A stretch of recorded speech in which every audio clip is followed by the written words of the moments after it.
Hello guys, it's me Bon. Another day, another vlog. Ayan, dahil sa dami ng vlog ngayon, pati ako napasubok na rin. Nakakatuwa lang kasi mag-take ng mga videos. Tapos hindi ko naman ina-upload. Kaya naisipan ko na gawin na lang memories ito sa social media. Alam naman natin na hindi madaling pasukin ng pagbablog. Pero susubukan pa rin natin at magtiwala lang tayo sa mga ginagawa natin na balang araw mapansin din. Na-inspired pala ako sa mga vlogger sa mga lugar namin, kaya ginagawa ko na din to. Syempre, alam kong kilalang kilala nyo sila. Walang iba kundi si Gwen Pango at Dick Kutum, ang biyang ng Balabak. Sa totoo lang, hindi ko alam kung paano ko sisimulan ng pagbablog na ito. Ganun pa man, bahala na kayo humusga. Mainit na panahon nga pala guys, since nataon ako sa Puerto Princesa City. Hindi na naman napigilan ng mga kaibigan kong gala na magkayayaan mag-ilog. Tinatamad sana ako, pero naisipan ko sayang din yun kasi libre pagkain na din. Aside dun, makakaligo na rin sa masarap na ilog. First time ko nga pala pupunta ng ilog na sinasabi nila. Sana lang talaga ma-appreciate ko yung ilog. Joke lang po, baka sabihin nila ang arte ko naman, isasama na lang nga at makikain na lang. At syempre dumating na nga kami sa part na gusto ko. Naghahanap pala kami ng isda at karne ng manok para ihawin. Marami din pala pwedeng bilhin dito na perfect baunin para sa dagat or ilog. Dito lang yan sa Irawan Market. Wala nga pala kami nagustuhan na isda dito kasi maliliit at mahirap ihawin. Kaya naman naisipan namin na maghanap sa kabila baka sakaling mayroon sila na malaking isda. Bigla akong nagutom kasi nakakita ako ng pagkain. Swerte naman ng may bitbit nito. Buti na lang, napigilan ko ang sarili ko. Inisip ko na lang, hindi prutas ang target lock ko. Pumasok na pala kami sa loob para maghanap ng isda. Kaso hindi nilabit ang unang offer ni ate na isda. Hindi ko ba alam kung sariwa pa ba ito, hindi na. Siyempre, pag hindi natin gusto ang isda or naghahanap pa tayo ng much better, lagi nating sinasabi, nababalikan ko lang. Umikot pala kami sa kabila at naghanap pa at ayun na nga, sa kabila nakahanap na kami ng perfect na ulam at pulutan nila. This time pala parang ako na ang nagdesisyon na dalawa na kunin. Naisip ko kasi malakas ako mag-isda kaysa sa kanin. 140 nga pala kada kilo ng ganitong isda. Hindi ko ba alam kung ano sa Tagalog nito. Kayo nang bahala. Basta ang alam ko, maganda ito ihawin. Maraming nga pala kayo pwedeng pagpilian. May kanya-kanya na ding presyo, depende sa klase ng isda. Marami din palang gulay kung vegetarian kayo. Marami ding prutas, pera lang ang wala. At dahil sa wala naman akong bitbit, ako na ang nagdala para may ambag din. Natakam pala ako dyan, parang gusto ko na kaagad ihawin. Unting biyahe na lang pala, makakarating na daw kami sa final destination. Hindi sa pelikula ha, kundi sa ilog. May kalayuan din pala itong binyahe namin. Nakakapagod at nakakangalay din pala sa biyahe, lalo na ang init pa ng panahon. Kaya naman, sakto lang mag-ilog pag ganito yung panahon. At syempre, napahinto na naman kami kasi ba naman, muntik na makalimutan ng uling. Aba, sinasabi ko na nga ba, swerte talagang may bitbit nito. Hindi pa nakakarating sa ilog, binabanatan niya na ang pinya. Na para bang walang nakakita. Nakakagutom na din kasi wala pa kaming kain galing sa bahay. At ayun na nga, pati yelo ako nang nagdala. Piling ko tuloy, manhid na ang kamay ko. Hindi ako sure, pero piling ko malapit na kami sa ilog. Na-excite na pala ako, hindi ko ba alam kung sa ilog ba or sa pagkain. Pagpasensyahan nyo na, pagod at haggard na din sa dami ng bitbit. Tsaka wala pa rin talagang ligo. At ayun na nga, alam ko malapit na kami kasi yung mga kasamahan namin nag-stop na. May signage pala dito na bawal maligo. Pero matigas pa rin ang ulo namin, maliligo at maliligo kami. Dito na lang pala namin ipapark ang motor kasi hindi naman kayang ipasok papunta sa ilog. Finally, sa hinaba-haba ng biyahe namin nakarating din. Kanya-kanyang bitbit pala sa mga pinamili. Syempre, no choice ako sa yellow na to. Medyo may karamihan din pala kami guys. Yung iba kasi nauna na kaya hindi ko na nakuna ng video. So pati helmet pala, safe din pala iiwan dito. Unting lakad na lang din naman daw pala, mararating na namin yung ilog. Syempre, na-excite na ako. Kanina, pagod na ako sa biyahe sa motor. Yun pala, mas mapapagod pa ata ako dito sa lalakarin.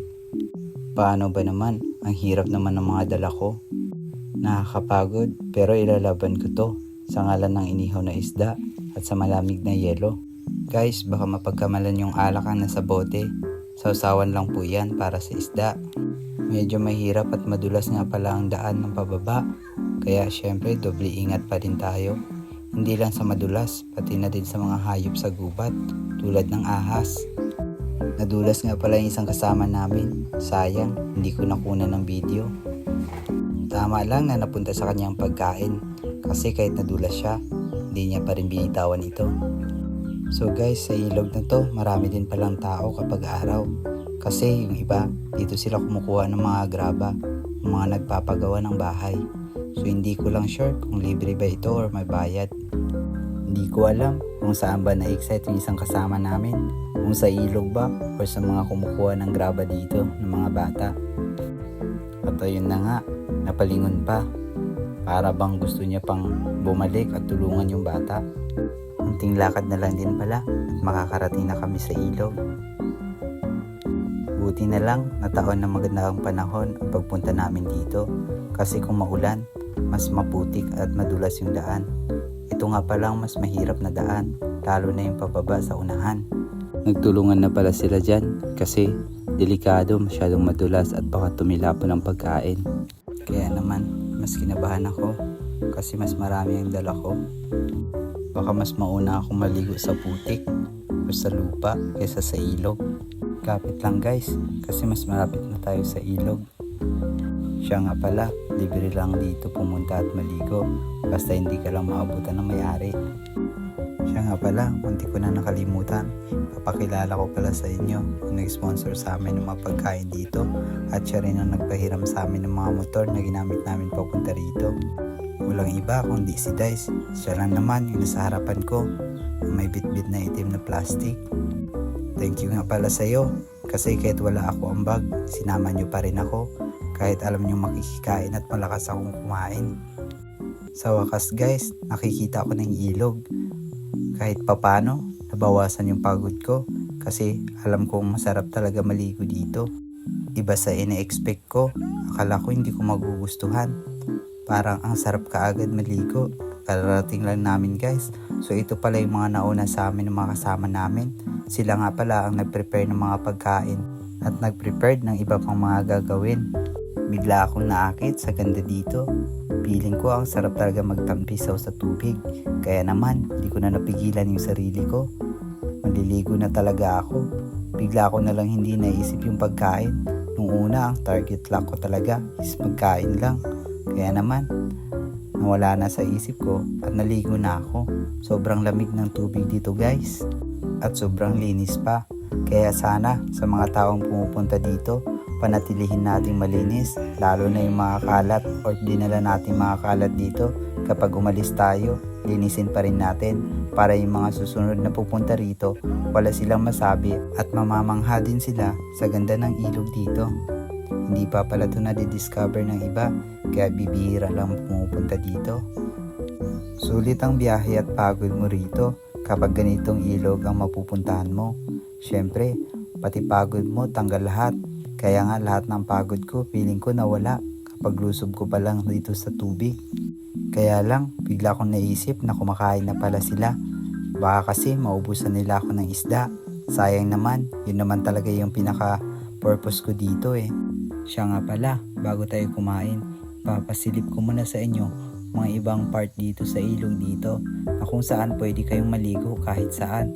Perfect din to para sa mga bata kasi may mababaw din at may malalim din para sa mga matatanda.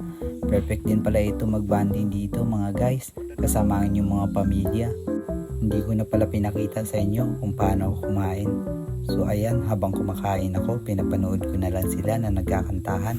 May dala din pala kaming mini speaker para kahit papano hindi masyadong boring. Habang nagiinuman sila, may nagkakantahan. Kaya andyan pa rin talaga yung sobrang tawanan namin. Parang concert niya lang. Paano ba naman? Busog na siya sa isda at sa mga iba pang pagkain. So dyan pala guys, nagtatawanan na lang kami habang kumakanta siya. Habang yung iba hindi na rin nila napigilan yung sarili nila at napalusob na rin sila sa tubig. Yung iba naman may kanya-kanya kung anong gusto nilang trip na gawin dyan. Sobrang busog ko na din at sobrang sob na din ako kanina sa pagligo ko. So ngayon, ginagawa ko nanonood na lang sa kanila kasi sobrang lamig din ang tubig niya. Talagang hindi pa siya nakontento. Umupo pa siya para laging kumanta. So akala niya naman siguro maganda talaga yung boses niya. Sayang nga lang, di talaga nila ako maaasahan pagdating sa alak. Pero pag sa pulutan, talagang maaasahan nila ako. Siya nga pala guys, may papanood ako sa inyo na unting video na ginawa ko sa kanila. So dyan pala guys, nagpa-video sila sa akin na ginaya nila ang batis ng katotohanan sa Encantadia. Para sa katuwaan lang to guys, ibang iba sa original na Encantadia. Kaya sana magustuhan ninyo.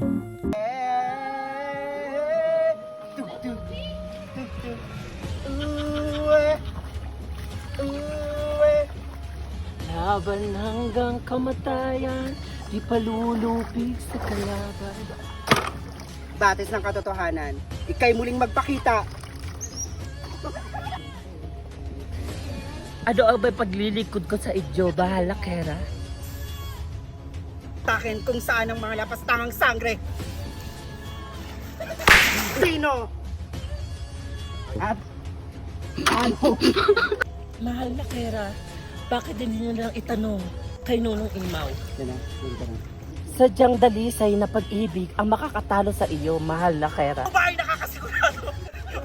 Sadyang katotohanan lang po, mahal na kera, ang aking minika. Rocker! Siguraduhin mo lang. Huwag naman dyan banda kera, sa puso ko po iyan. Eh di dito na lang. Aray ko kera.